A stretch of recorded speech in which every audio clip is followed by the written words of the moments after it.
जदि आपण जीवन में खुशी रही चाहती जीवन में शांति रही चाहती ताहले जीवन 8टी कथा आपण केबे भी काहाकू कहिबा उचित नुह। 8टी कथा आपण सबु बेले गुप्त रखिबा उचित। से 8टी कथा को जानिबा पई वीडियो को शेष पर्यंत निश्चय देखंतु।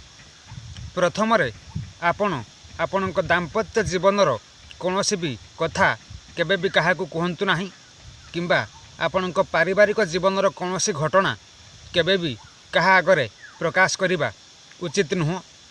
द्वितीय रे जदि आपणक सहित केही भी विश्वासघातक काम करिथाए किंबा जदि आपणकू केही अपमानित करिथाए ताहले सही कथा आपण काहा आगरे भी प्रकाश करंतु नाही। तृतीय रे आपणक परिवारर आर्थिक परिस्थिति विषय रे केबे भी काहा आगरे प्रकाश करंतु नाही। आपण केमिति अछंती आपणक पाखरे केते पैसा अछि केते धन अछि ए विषय रे आपण कोनोसी भी लोकमानंक आगरे कोनोसी भी बंधुमानंक आगरे केबे भी प्रकाश करंतु नाही किंबा आपणक पाखरे जदि अधिक धन संपत्ति अछि अधिक टंका पैसा अछि से कथा मध्य आपण सबु बेले गुप्त रखिबा पई चेष्टा करंतु। चतुर्थ रे जदि कौनसी भी गुरु आपणकू कौनसी गुरु मंत्र देई थांती किंबा जदि आपण जीवन में कौनसी तपस्या कौनसी यज्ञ किंबा कौनसी साधना करुथांती ताहले सही कथा को आपण मध्य काहा आगरे प्रकाश करिबा उचित नुह।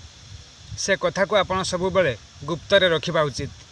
पंचम रे आपणकर की योग्यता अछि आपणक भितरे केते सामर्थ्य रहिछि सेही योग्यता सेही सामर्थ्य को आपण काहा आगरे प्रकाश न करी काहा आगरे न कही सबु बेले सही कथा को गुप्त रे रखंतु।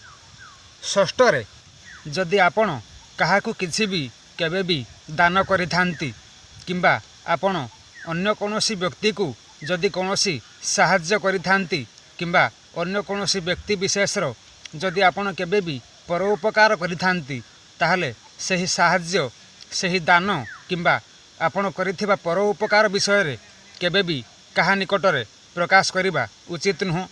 आपण सबु बेले सही कथा को गुप्त रे रखिबा उचित।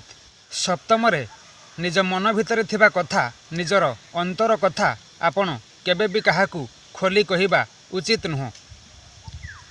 एमिति करिबा द्वारा अन्य माने आमर अनिष्ट करिबा पई बहुत शीघ्र सुजोग पाइथांती एवं परिशेष रे जदि आपणकर स्वास्थ्य खराब थाए किंबा आपणकर देह असुस्थ थाए ताहले आपण जे कोनोसी मेडिसिन खाउथांती जे कोनोसी औषध सेवन करुथांती ताहले से विषय रे आपण कोनोसी लोकमानंक आगरे प्रकाश करिबा उचित नुह। यही 8टी कथा आपण सबु बेले मानंतु। एही 8टी कथा सबु बेले निज जीवन रे प्रयोग करंतु। आशा करुछि एही भिडियोटी आपण मानंकु बहुत भल लागिथिबो। पुणी देखा हेबो आ गोटे नुआ भिडियो रे।